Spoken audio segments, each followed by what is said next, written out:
Now. Now.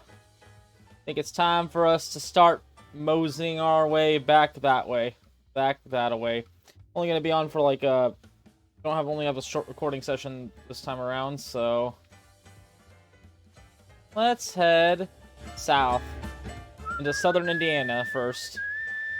Get all that out of the way, because there's a lot of them down there. There we go. Very nice. Very nice.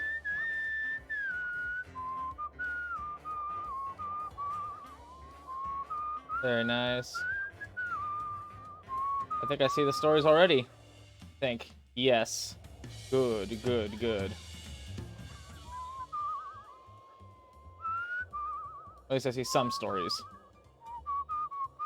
Alright, Indianapolis, Indiana. Further east than I've ever been in real life. Let's see what we got for us. The policeman minds you for news from anywhere but here as his radio burbles. You catch a snippet. Armed robbery in progress at... Before he turns it down. That sounded important. He waves a hand. Yeah, it's just Willie. Every month after his paycheck goes in, he marches into the bank with his 45 and demands cash. Candace gives it to him and deducts it from his account later. That's kind of her. Right you are. No harm in it. Truth is, Billy just ain't very good at using banks. That's no crime. Gunshots sound a few blocks away. His eyes widen. He kicks the car into gear and roars off, shouting into his radio. Oh, yes. You get to the bank several minutes later. There's a crowd gathered round the entrance, blocking your view. But the action's over. A woman turns to you. Someone came in waving a shotgun. Willie was there, put him down, but... Poor Willie. Oh, in the end, Willie was a hero. Good on him. Good on you, Willie. You did good. Alright, the fellas in the half-finished office. Rick was telling us a story. Let's hear it. Credulous-looking seaman fellow about the shantytown where every citizen had simply ludicrous dreams. It's the story of the harebrained demon playing around with people's dreams. Bullshit. Sure, it's true. It happened. Yeah, I can believe that everything you hear. Good. Get those stories evolving for me. The child murmurs softly. The woman blurts out a reply. Don't call me that. Just don't. When she realizes the impact of her words, her face crumples with regret. And she notices you. Please, could you help? What do you need? Have you heard about a missing child? Any reports of a girl like this? She nods to the girl tucked under her arm. The girl gasps as if slapped and pleads with the woman. I'm not lost. Why are you being like this? Oh, is the mom trying to pretend that she's not her kid? Question the child. Mother's playing this game. She says she doesn't know me. Of course she knows me, but she won't stop. Compare the woman and the child. There's no particular resemblance between them, but they could still be related.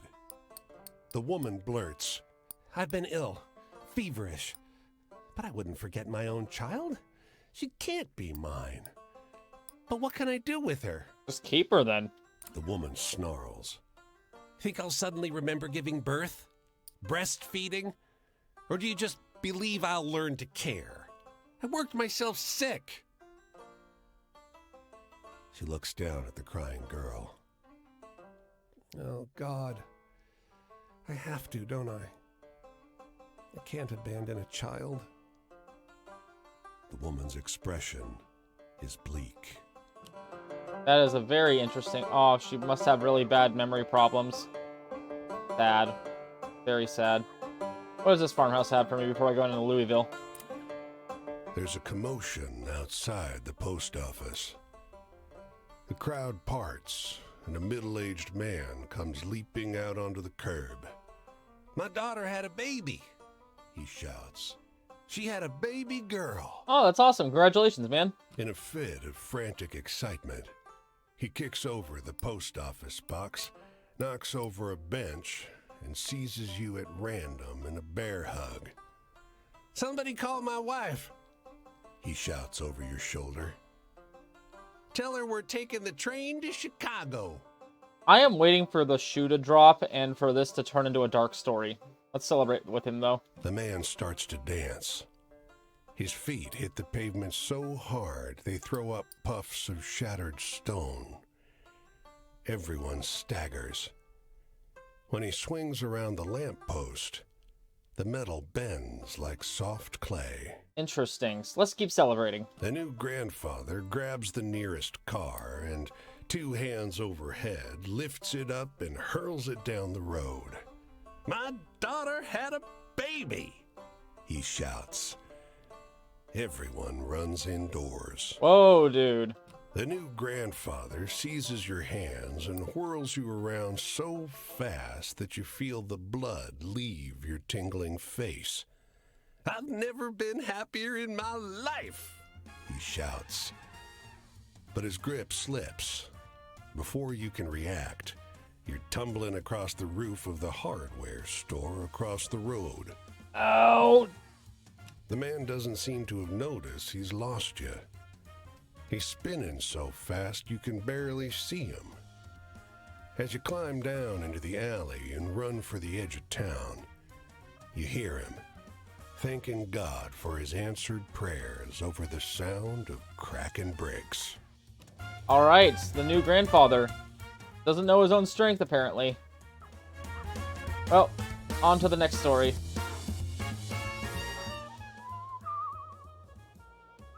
There we go. The rhythm down. On to you we go. "You," she snaps. "Level with me now. Would you walk 10 miles every day with heavy bags under your arms and a silly box on your head for some bent, double-crossing, hopped-up, out-of-shape man?" No. "That's what I said, too, at first." "I'm sorry. I'm not laughing at you." What? That was a surprisingly short one. Ah well. On to Louisville. Is this where the Louisville Slugger comes from? We'll just have to see, shall we? Won't we? Which is a long story about the White Rider bearing the souls of the dead. It's the story of the White Rider in the desert. Yep. It's a great story. I do like that story. What about you?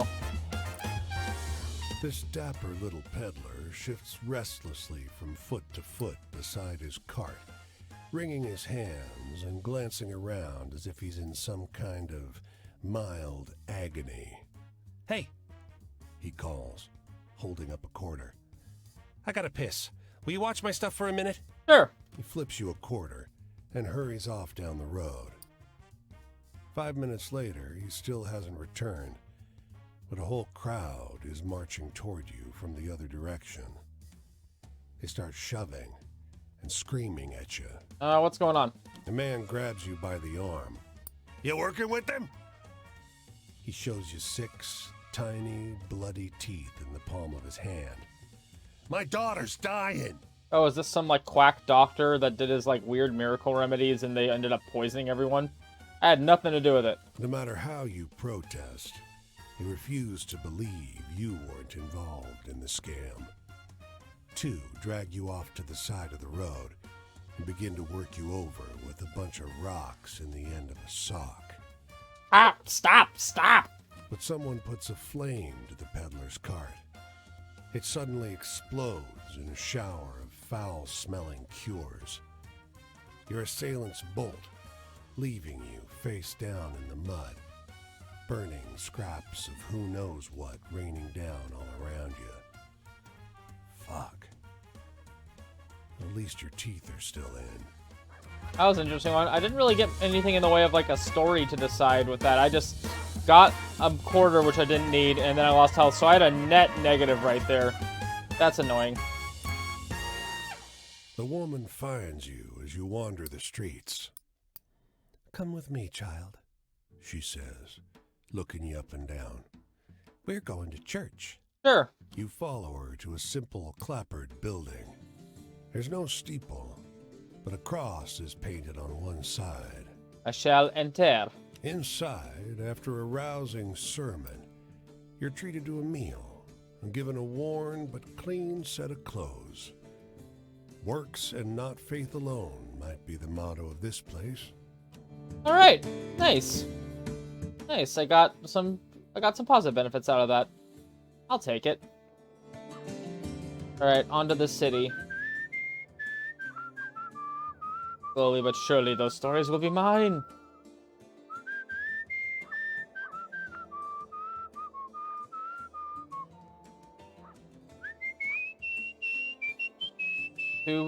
Two outside the city, one inside the city, plus a change story. So let's go check the change story real quick. Oh, so we're in Cincinnati. So this is where Cincinnati's actually where a friend of mine's from. So well, Cincinnati area. So like, it's cool that I'm here. It happened to be my daughter's friend. The story about the haunted store that lured little children with its music. It's the music haunted store, but highly embellished. Yep. Sounds about right. Before we go into Cincinnati. There we go. The sun rises. You walk along the winding mountain path when you see a man approaching from the other direction, carrying something moving inside his long sleeves. The man nudges his sleeves and says, "Quiet, you." He notices your confused gaze. Who are you talking to? I caught this little rascal earlier. He had too much to drink. The man pulls out a beautiful mink. It struggles for freedom to no avail. Don't know what to do with it. I suppose I'll skin him, get myself a new pelt. The mink stares at you intently, small round eyes crying for help. Why don't you give me the mink? Reckon you have a better idea what to do with him? The man hands you the mink, bids his farewell, and disappears along the maze of mountain paths.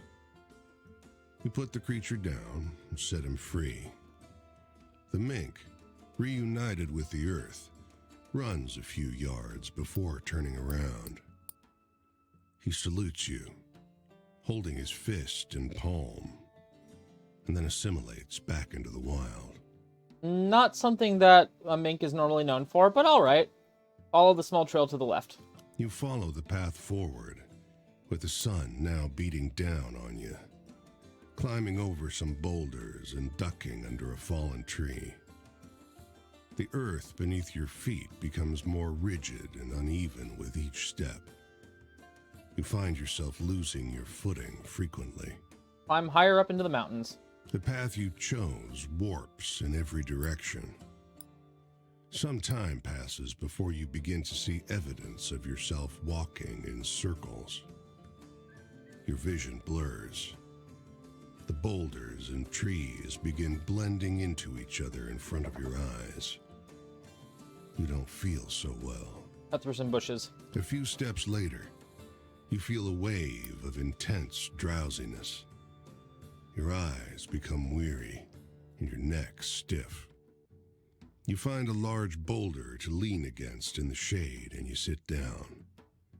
Your eyes close themselves to block out the winding roads. Fatigue consumes you. Fall asleep. You feel a light tap on your right shoulder. Opening your eyes, you see a man with stubby ears. "Little brother, is that you?" He asks. You look around in confusion, not knowing how long time has passed. "I finally found you. Come on, let's go get drunk." Lazily follow him down the mountain. The man leads you along the road.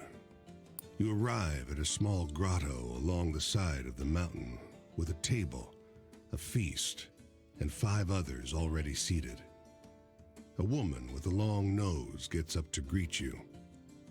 "You must be our little brother. Who are you? This is Miss Fox, and these are our brothers, and..."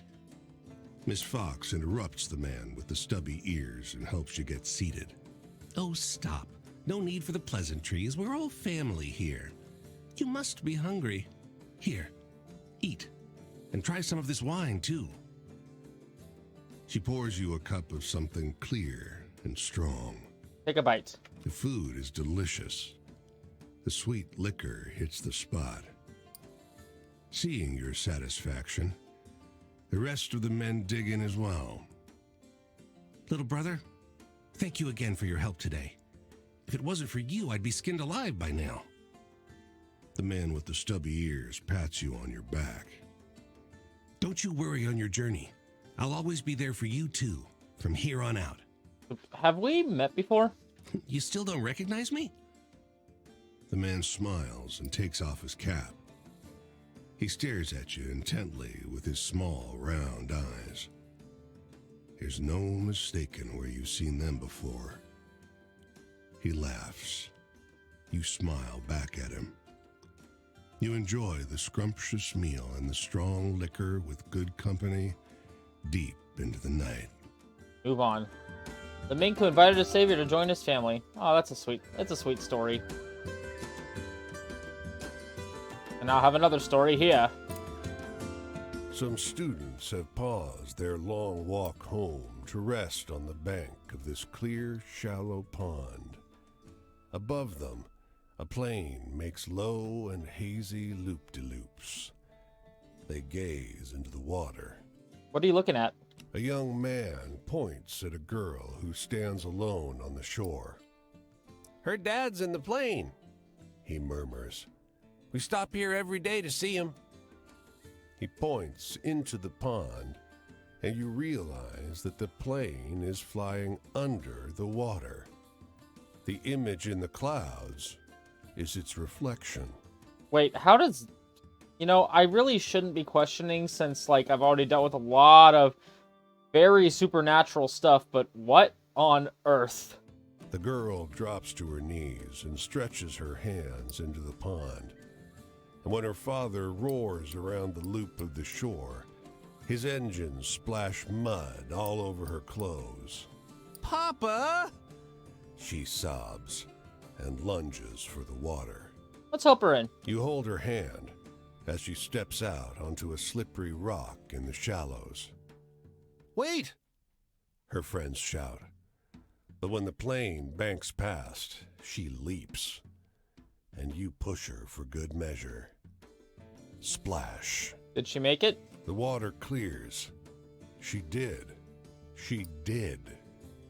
She trails white-knuckled from her father's tail fin like a windsock as he swoops around the far end of the pond.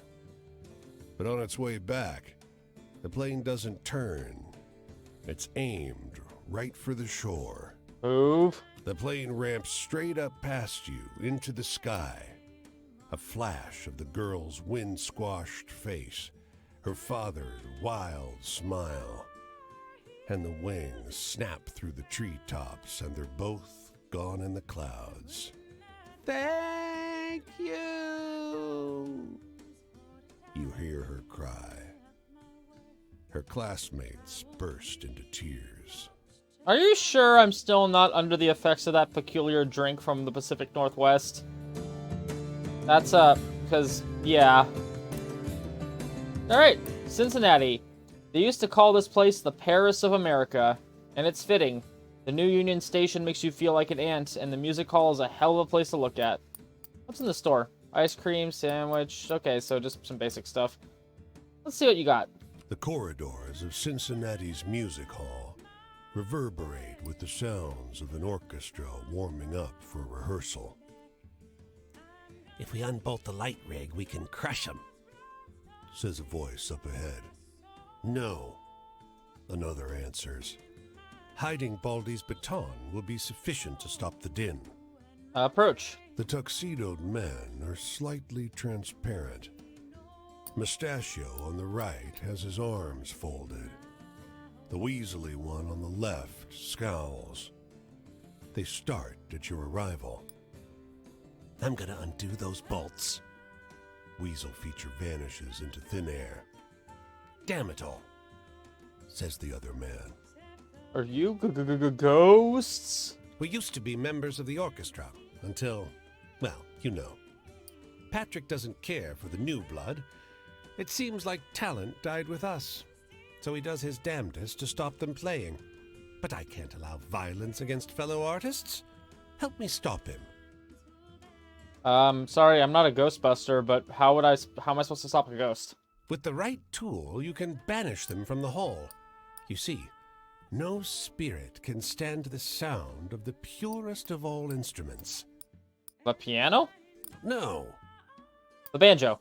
no, The sousaphone? no. The flugelhorn? He shakes his head, exasperated. No, the triangle. The orchestra has one, but their percussionist's a sop. He never hits it right. If you can get there, you can ensure the only thing brutalized here today is Chopin. Go into the hall. The orchestra is midway through practice. They're in dire need of it. The percussionist dozes on his stool. Everyone's oblivious to the muttering from the lighting rig. Rush for the triangle. You sprint down the aisle and elbow through the incensed musicians. The percussionist falls off his stool as you clamber over his xylophone. You grab the beater and bring it down onto the triangle, eliciting a pure, resounding note. And Yes? the rafters ring with laughter. The mustachioed ghost appears next to you, doubled over, invisible to the furious orchestra.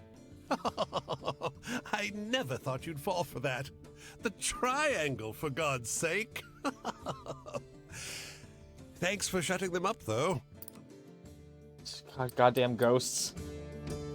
Goddamn ghosts. Alright, I got 30 stories left. Damn. Going through them real quick. And it looks like I'll be able to get some more stories evolved as I go up through Ohio and into Michigan. Into Columbus first. I'm coming for you, Columbus, Ohio.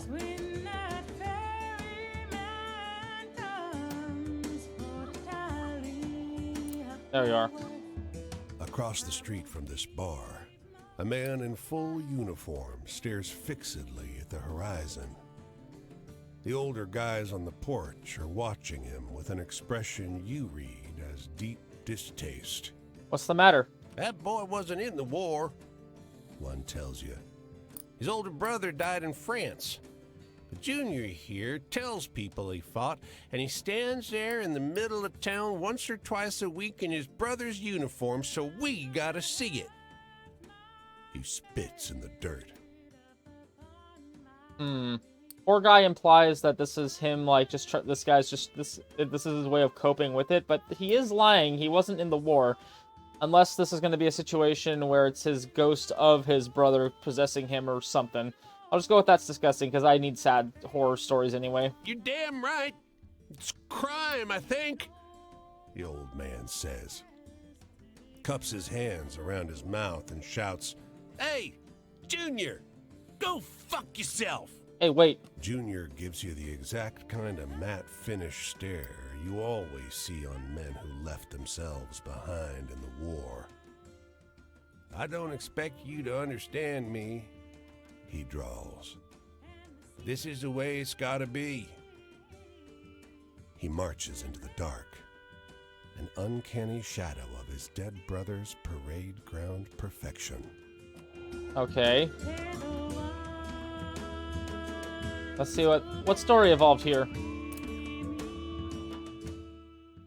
And again, you heard this one before. Group recitation of the cookhouse where sinners work off their debt to hell, interrupting one another.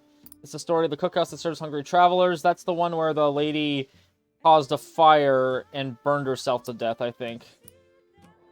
I think that's what that was, if I remember correctly.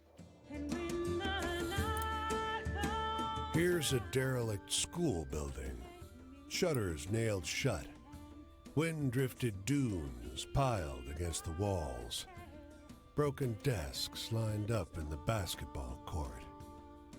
While you rest on the front porch, the doors open, and someone gives a startled yelp. You're inside. He's an older man, tidy and unshaven, carrying a toolbox in one hand and brandishing a broom in the other. "Don't squat here," he growls. "We're not abandoned." Underground. He gives you a hard look, but relents and joins you in the shade. "I used to teach here," he says, staring off across the baseball diamond. "Now they just pay me to keep the roof up." Move on then. The old janitor of the abandoned school building. Could end up like they are in Japan over here, where like half the buildings are just straight up abandoned and they don't even have someone to pay for their roof buildings. But got a couple more. Looks like we got the last of the stories of the true stories that we need to find right there. So let's gather the stuff around Cleveland and be on our way. We'll talk with him, but I want to get these stories around Cleveland first. All right. What we got? Hey, where you going, friend? Two figures hop down and around a grassy knoll. One long and ropey and human, a bindle on his shoulder. The other a lean little dog, tawny as the Mojave Desert. I shall greet the man. The man says nothing, only looks at you. His eyes pinpoints of gray under the slouch of his hat. Something squirms in his bindle, while his dog rasps a noise like a laugh. Pat the dog. The dog, which doesn't look much like a dog up close, something wilder. Its ears long and its amber-washed eyes knowing, tilts its head into your palm. Scratch under the chin. The dog, which is very likely not a dog, not with the way it grins at you, all teeth and the noonlight snagging in its stare, lets out a low, rough laugh. Gotta say, that was mighty brave of you. Why? Oh, I thought that'd be obvious. Everyone knows that throats are for squeezing and slicing, like life ain't nothing but an orange to eat. And a stranger that close to your neck? Yeah, it makes most creatures real nervous. It stares at you, expectant. Keep scratching. Dig your nails a little deeper, sugar. Ooh, there we go. Oh, yeah. It begins to wag its gold-brindled tail. Hope you get to meet Ben someday. He'd love you. Ben? It slants a sly look at the man-thing that stands beside you both. Oh, that ain't Ben. No. That's just a bindle of bones. Hard for a coyote to walk around alone these days. Too many questions. Not enough turkey legs. Coyote? The coyote, illusions shed like a winter coat, sits herself down and peers down her nose at you. Her eyes like the amber of ship lights in the dark. Were you expecting a dog? Ain't got a dog anywhere that can do what we do, I'm afraid. Oh, is this coyote as in like the coyote from Native American, like some of the Native American tribes, mythologies about him? He's kind of like the coyote's like kind of like the trickster in some tribes' mythologies. I remember there was a class. No, it wasn't a class. There was an assembly at my elementary school, and I remember a couple of Native American storytellers came in, and they performed like whole plays with like puppets and stuff, showing coyote stories from coyote mythology, and there were some really interesting ones. But I just can't remember them off the top of my head. Touch the bone man. Oh, I wouldn't do that if I were you. The magic won't hold. And if I lose this bindle of bones, well, I hope you don't have any other plans. I'm gonna touch the bone The man. coyote grins then, tongue lolling. I'm gonna touch the bone man. At your touch, the man crumbles to bone meal and chalk. The coyote shakes her head, her smile round with human molars. I told you, didn't I? I told you you shouldn't. As she clucks her disapproval, invisible marionette strings thread themselves through your bones. Follow. The coyote walks you across the earth for what feels like an eternity, but isn't. Couple of hours. Enough to run you down to ragged, rough-breathed exhaustion. I'll see ya. She rasps her tongue across your sweat-slick cheek before she saunters away, laughing. I figured that was like the best way to get a story out of that, is keep messing with it. And right, get this story and then meet the last of the 16 siblings. Well, not siblings, but the 16 stories. The only place in town that will let you through the door is a smoky-windowed lounge, advertising cheap drinks and sweet-voiced singers.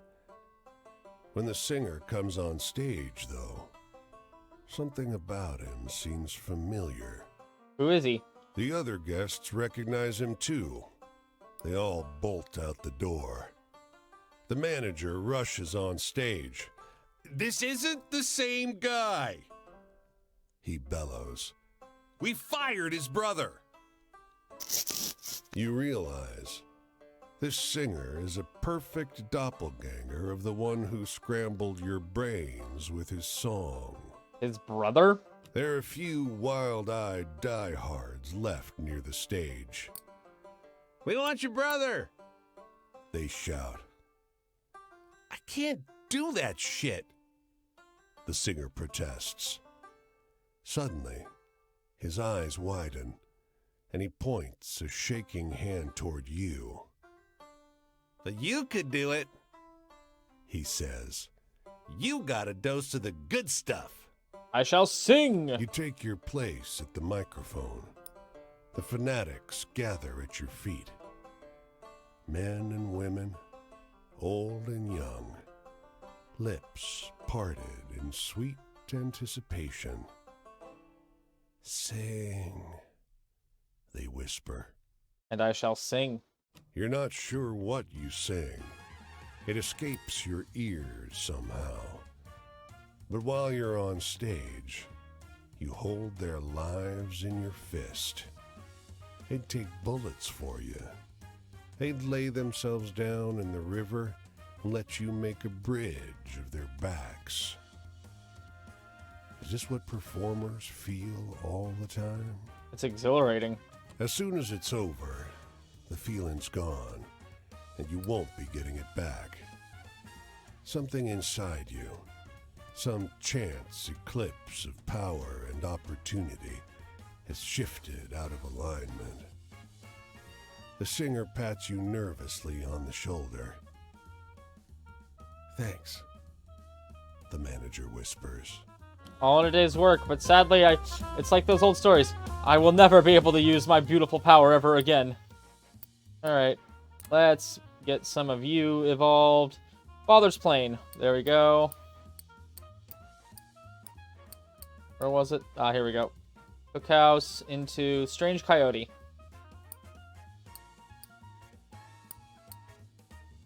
Shantytown into Mischievous Ghost. Haunted Store into Lonely Man with the Saxophone in Memphis. There we go. Alright, let's meet this gentleman over here. Finally get our talk with this guy. Franklin. Nothing left to do but smile, smile, smile. Why, hello there. Look like that's a heavy bag you're carrying. Let me get that for you. I insist. You see this uniform? It means you can trust me to make sure this is the most comfortable journey you've ever had in your life. I mean, some of the shit I've seen I don't think you would have been able to help with, but alright. Who am I? Well, I'm no George, I'll tell you that. But that's not important. This trip is about you, friend. Have any optimistic tales? I don't want to hear no optimistic tales. I want to tell you about the gunshot man outside the saloon near Shiprock.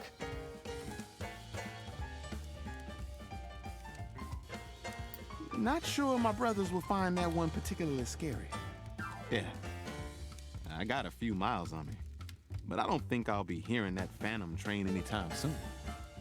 Doesn't mean I don't make sure to always listen, just in case. Anyway, I'm in the mood for a good happy story. You got any? No happy story, but I can tell you about the dead passenger outside the stalled train around Spokane.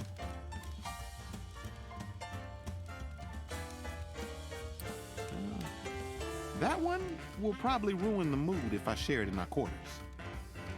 Fair enough. If you're looking for freedom, just think about how magnificent a train is. How the railroad binds this country together.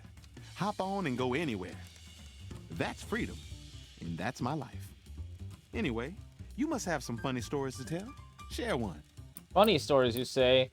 The lonely man with the saxophone.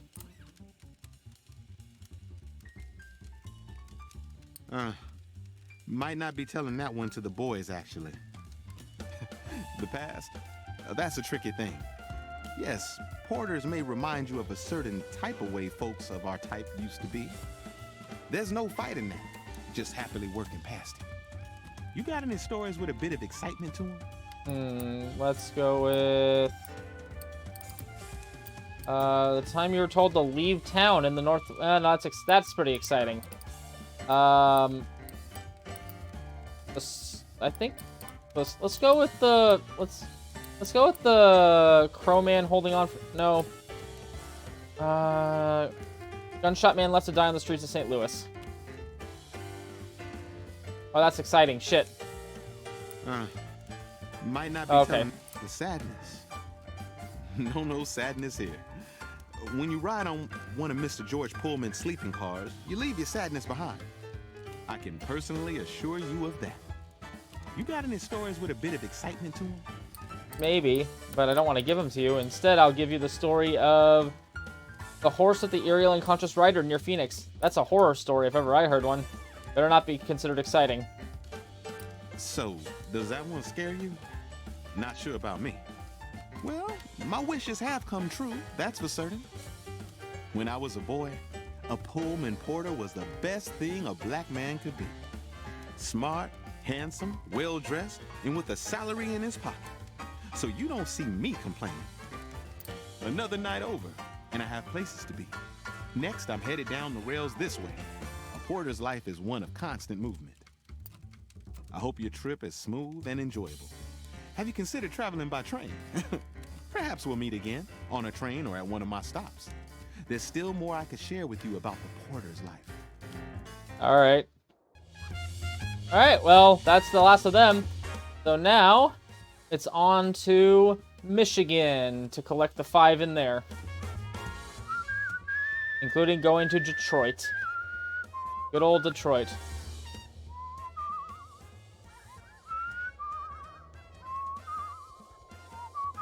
There we go.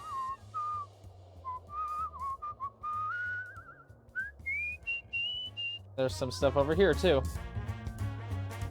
Stories galore.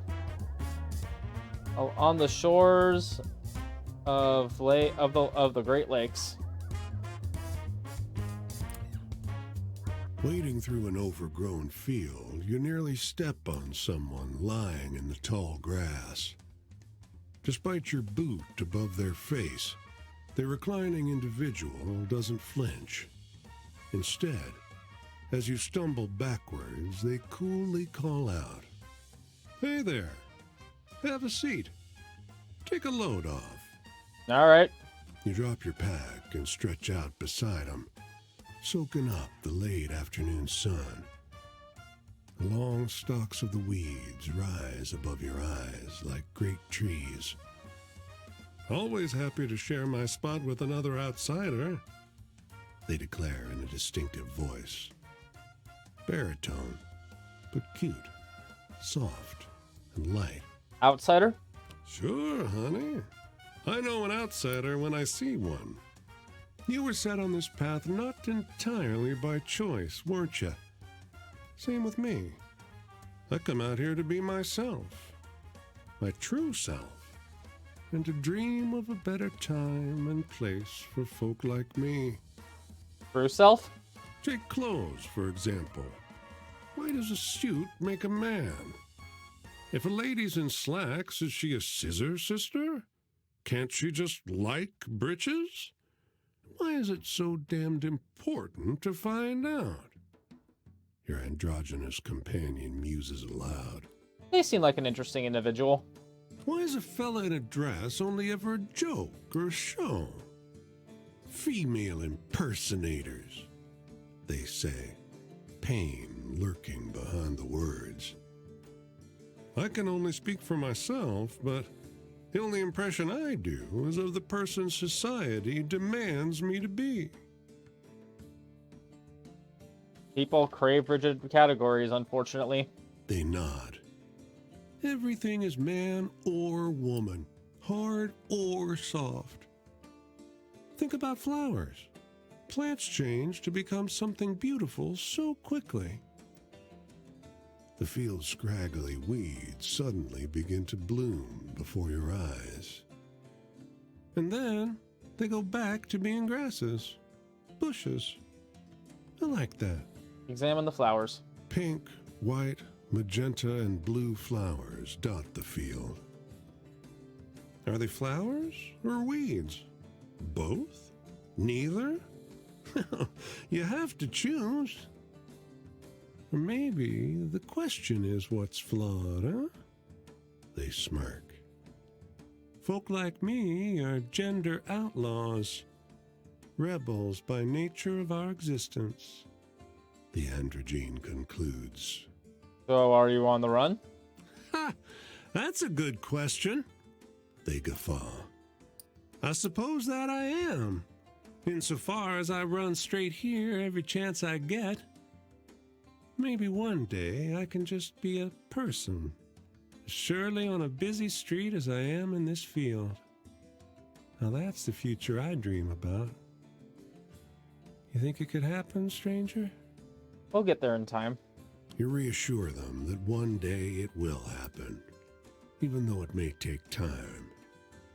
As you get up and gather your things to leave, you survey the entire field, now full of wildflowers and buzzing with pearlescent dragonflies. Say goodbye. They stand to see you off, and you can see clearly now the beautiful cream-colored dress they're wearing. They give a twirl to show it off, blushing a little bit. And then you part ways, both feeling invigorated. Aw, I'm glad I could help them out. They seemed like they were going through a rough time, so I'm glad I could help them out to some extent. Alright. The row of buildings looked abandoned from the outside, but a man scrambles to his feet as you come through the door. Red rims his eyes, and his whole body is wound taut. Whoa, whoa, whoa! No closer! He brandishes the tool at you. You tell Daggett I'll get his money. Daggett? He looks you up and down and lowers his impromptu weapon. You see the tremor in his hands. He's scared or exhausted. Sorry. I thought you were... It doesn't matter. You mind your own. Are you in trouble? I can handle myself. I just needed to make sure I had eaten money until I found work. He sniffs. These people don't like it when you're late. Any work going? Only for loan sharks. He rubs his eyes. I go a few towns over, or I might find something. These people ain't the understanding type. They'll think I'm skipping out on the debt. He waves a hand. You should go. Anyone asks, you never saw me. I shall leave then. As you walk back down the street, a couple of dark figures emerge from one of the doorways. They look you over, and one speaks in a smoker's rasp. You. Seen anyone around here? Nope. Big guy? Nope. He says. Well, if you see someone, mind how you go. This ain't a good place to be after dark. Okay, the handyman and the loan sharks. Good story, good story. Cross to here, pick you up. I think there's another story up near the near the top of Michigan too, right? Yes. Let's go grab that then before we go down to Detroit. So let's grab you. They move through the streets like a wave of raucous, joyful noise, with their eyes wandering wildly. You get the sense that those particular children, all dressed in uniform winter coats, don't get out much. 2 of them are also a frog and a bird. Okay. This is nowhere near the weirdest thing I've seen on my journey, so... Hello. You wave Oh, a fuck. friendly greeting at the group, and soon they surround you. You have any candy? Asks a frog-headed moppet. Have you traveled far? Inquires a patchwork cloth girl. Well, Now, be polite. Leave the traveler alone. The teacher's voice is gentle but firm. You get the sense that she's more like her pupils than she lets on. That's no trouble at all. You don't have any candy, but you do have stories from the road. You find a rapt audience in this pack of strange beasts. When the teacher finally tugs them along, you know your legend must have grown several sizes. Excellent. The bizarre children. Yes. We never really brought much attention to that. I mean, fair. It might be rude to do so. Whoops. There we go. Come on. And up to you. Your story is mine. Following a sinking limestone cliff, you see the fossilized impressions of crustaceans clearly scattered across the stone. Long ago, this place must have been a shallow sea. Then something strange ahead catches your eye. Look closer. Leaning against the stone is a figure draped in a black cloth, arms crossed, and with a bull's skull for a head. This ghoulish configuration is about 30 paces away from you, but as far as you can tell, hasn't registered your presence or even moved. Hello. You look down at your weathered bones, a curse only you can see. You decide it's best not to be judgmental. You tentatively announce yourself to the figure. Hey, Yes, very creepy.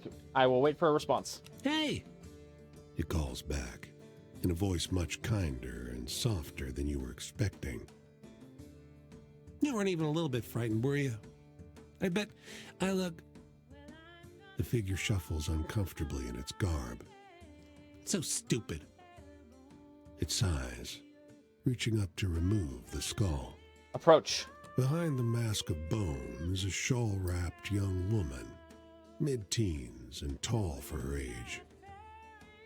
I ruined my dress with this dark dye, too. Mom's gonna whoop me bad, I bet. I keep destroying them, but does she stop making me wear them? No. Just listen. Turning the skull to face herself, she mimics what you assume is her family. Act like a decent lady, Suze. Don't lose your head, Suze. She pauses, adding quietly, But that's what it feels like. Ooh, ask what do you mean? You ever been so close to someone that was like they were a part of you? Losing them would be like losing an arm or head. she punctuates her statement by waving the skull around. How would you like it if someone ripped off your head? She asks, hurling the skull as far as she can for emphasis. I nod solemnly. Maddie? The girl says, kicking at the dirt. She's my best friend. The girl pauses again. Tears are welling up in her bright eyes. I love her. And she moved away with her family. Gone up north. I'll never see her again. Did you tell her how you felt? What? No! She balks. I mean, what's the point? You suggest that writing letters is a way to keep Maddie in her life. At this point, there's not much to lose. The girl considers this for a moment and pulls out a pen and paper from her satchel. Yeah, that's the spirit. Over the next hour, she works on the letter, writing and rewriting, pausing frequently to regale you with another of Sue's and Maddie's adventures. Under the bridge, the haunted house, the Civil War bullet they found. Finally, she seems satisfied. I can mail it for you. That'd be great. She beams. I better go back and get washed up for supper. Maybe hide this dress. She hands you the letter and a few coins. This is to say thank you. And also for postage. Fair enough. The girl wearing a bull skull who has had you mailed to her dearest girlfriend. Aw. Wonder if they're related at all. They talked about haunted houses. I wonder if they're related to the two girls I found in California. Like, this is like a past version of them and they meet up later in life or something. That'd be interesting. I'm actually kind of dozing a little bit, unfortunately. Maybe Detroit should be where I finished for the night, but I still got a while. Got like a little bit of time. I want to try to do at least an hour.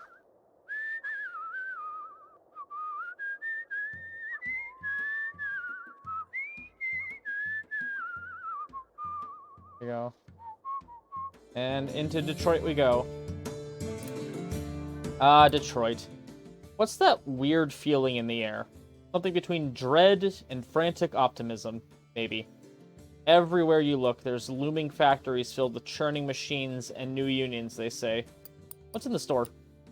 Coney dog, okay. Coney dog, spaghetti plate, fried chicken. All the good ones. The rain is coming down so hard. It's a wonder the sidewalk hasn't started to crack. You manage to find a narrow patch under a ledge where you can stay dry. Wait out the rain. A squat man, bundled up in a black fur coat and matching hat, approaches. The thick rain flattens and mats his fur. He squints up at you. You're in my spot. He crows. I'll give it up. He thanks you as you step aside, back into the rain. You keep walking, hoping to find more shelter. Glance back. Now that you see the man from a distance, you're not sure the fur is a coat. A pair of red eyes shine back at you. Keep The walking. rain stops a minute later. You look back up the road, but the squat man is gone. Okay, the red creature in the fur coat in Detroit. Interesting story to deal with. So, where do I want to go next? The easiest way, because then I won't have to worry about a river crossing, is to keep heading north and then kind of loop around into West Virginia. It also makes sense that this guy's in West Virginia, considering he's a coal miner. So that's a neat little detail. Yeah, that's what I'll probably do. I'm going to keep looping up and keeping along the Great Lakes, go up to Vermont, and then just go through the central area to get to that next little bit.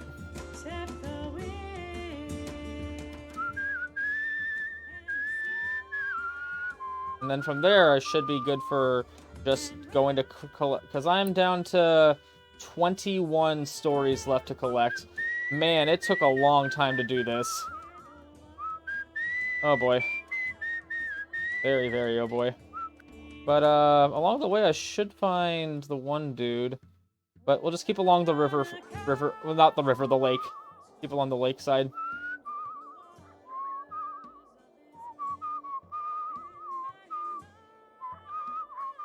I probably could have done it a little faster if I'd done more hitchhiking and train stuff, but then as you saw if you watched my previous ones, like that ended with me tending to bypass a bunch of stories, and I really didn't want to do that, unfortunately. Oh hey, Appalachia.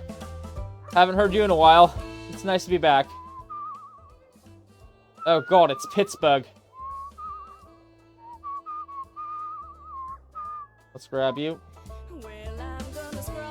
And they aim up the bare bones of the earth. What do you got for me?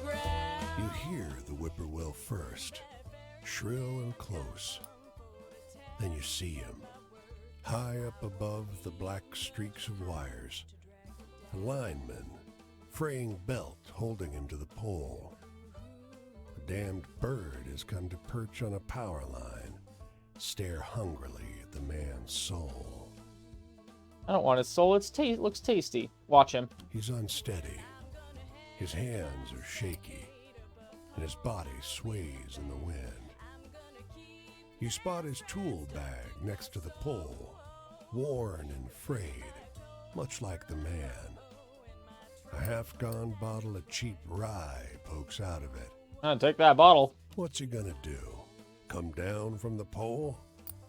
You snatch it from his bag in one quick motion and walk away. Hey! He starts, but whatever he's about to say slips into a slurred whine as his belt snaps. Oh no, the poor guy. Let's look at His him. body plummets. His limbs go slack with the understanding of what is happening to him. He tumbles into the tall, dry grass by the side of the road with a muffled noise. All you hear is the call of the whippoorwill. Eager, loud, thankful. Yeah, I helped him. I helped him end up killing a man. Oh well. Alright. There we go. The women are oblivious to your approach. Their eyes are shut. Their touch, where they hold hands, is gentle. They speak in low tones. One stifles a burst of laughter, but it brings a smile to their faces. Sorry, says the one who laughed. Don't be, another assures her. They don't look up. Step loudly. The branch snaps beneath you. The youngest jerks her eyes open and snatches her hands free from the circle. It's all right. He isn't coming back. Soothes the eldest. She turns to you. You could join us if you've got something you're grateful for. I will give thanks. Your words go unremarked. The youngest, holding your right hand, takes her turn. And we give thanks for those who left, who we wanted gone, for the skills to thrive without them, and for the companions who make the effort joyful.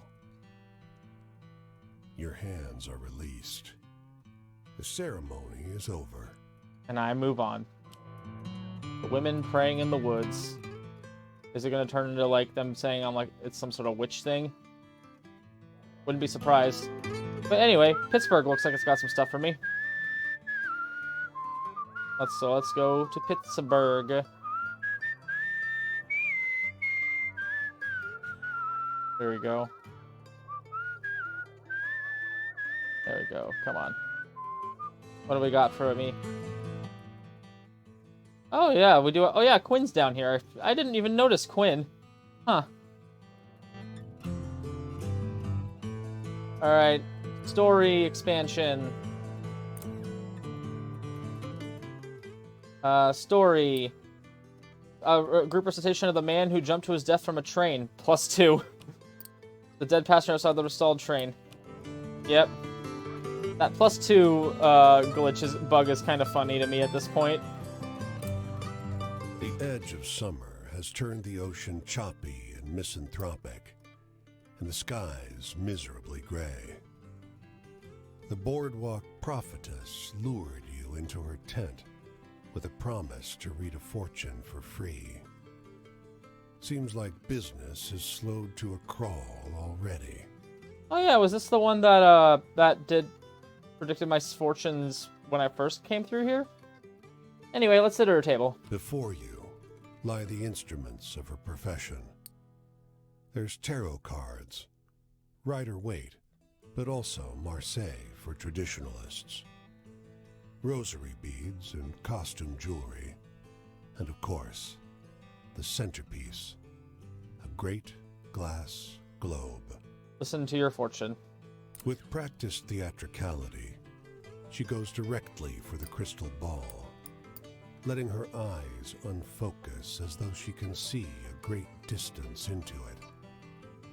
She brings up names, places, asks if you've known someone called John, if you have a relative in Newark. Be a good sport or be a dick. I'm gonna be a good sport. You'll latch on to what she says, and together you dance towards some insights about your romantic prospects. It's relieving to meet an honest charlatan instead of the ghouls and ghasts of the road. You might even say you're having fun, until she abruptly stops talking. What's wrong? Your eyes, she says, her voice suddenly drained of the bassy drama that was her stock in trade. You've met him. You've seen him, too. You carry him with you. Yes, did you miss me? Is this the devil? The words that come out of your mouth are not your own.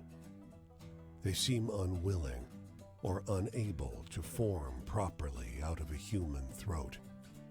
They're more like snarls, warning noises of a vicious animal. Is the direwolf possessing me right now? Is this another person who owed a debt to him? Try to move. The glass globe shatters. Your vision is hazy, and your body is not your own. You came far to get away from me. Oh, it's the one Voice girl. lodged inside you says, but this one has a way of wandering. The fortune teller has collapsed, cowering. Consider your debt to me repaid. Blackout.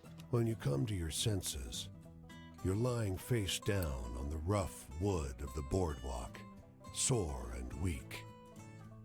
An empty patch of wood, cleaner than the surrounding planks, is all that remains of the fortune teller's tent. Oh, that's bleak. The fortune teller and the curse. So close to getting all these stories out of the way. Low tide on a moonless night. This beach is long, stretching toward a receding sea.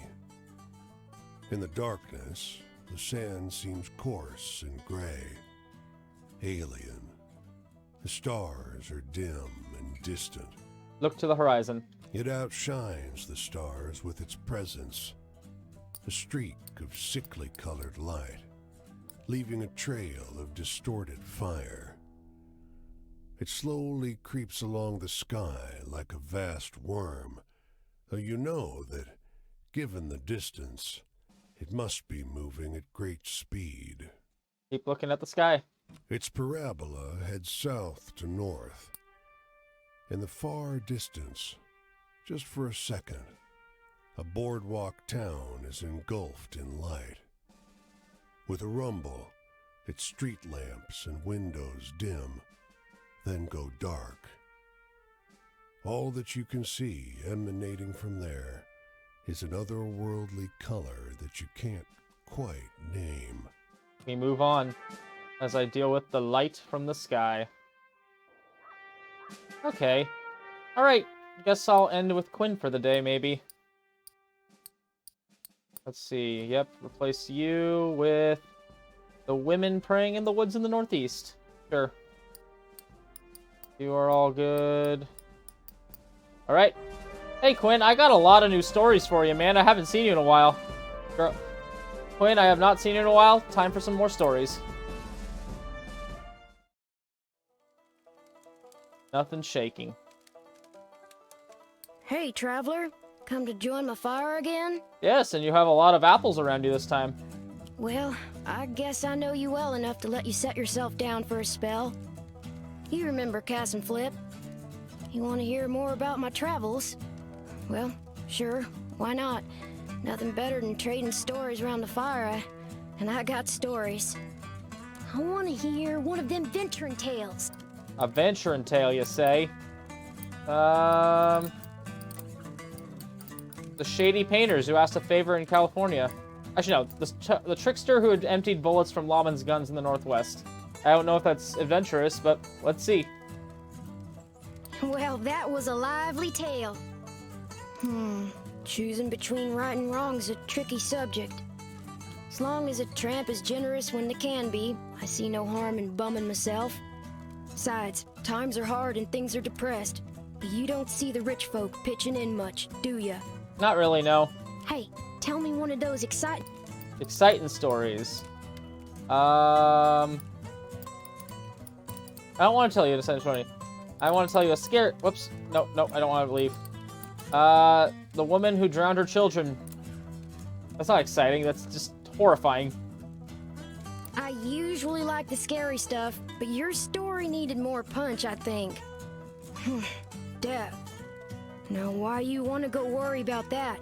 Don't got enough on your plate as it is. Ain't nobody can avoid changing. Can't run from the dying, but the living can be mighty fine if you go about it right. I want to hear a story about ghosts or murderers or something. Scary stuff. Scary stuff. Damn, I used up a scary story on him.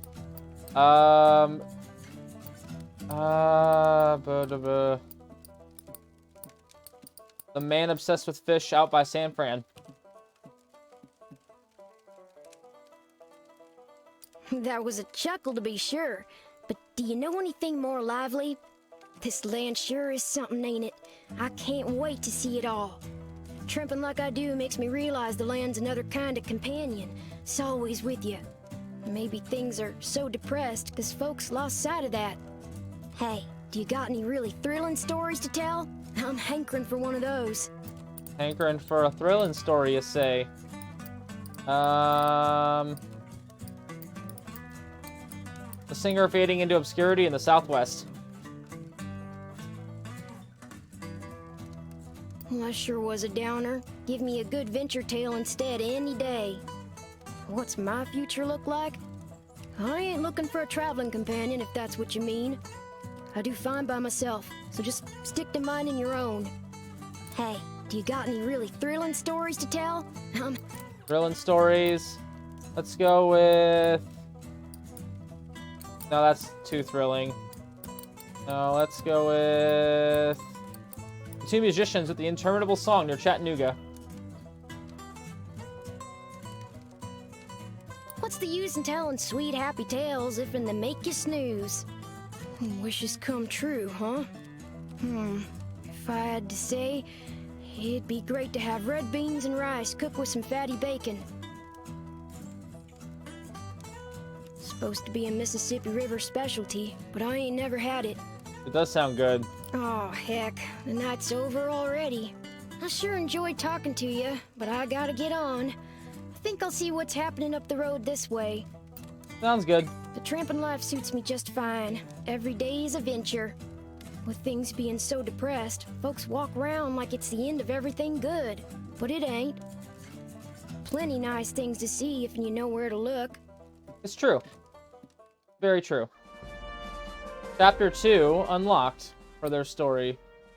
The Quinn's Adventure. Where's Quinn on this? There's Quinn's Adventure. I will get by. So I unlocked another story. Wait, did that count towards my stories? It might have. Not sure, though. So I have 16 more stories. Is there 16 stories on the map? I actually can't tell. 1, 2, 3, 4, 5, 6, 7, 8, 9, 10, 11, 12, 13, 14. So there's 2 I don't have. Or 2 I can't see as of yet. Interesting. But I think that's a good place to call it for the day. Actually, no, there's one more thing I can do real quick, and that's grab you. Grab you real quick.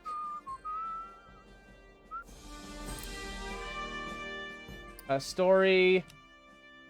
of the man shot to death in St. Louis because of a quarrel over a hat. The bones of the experience of the gunshot man left to die on the streets of St. Louis. Very good. All right, now I can end for the day.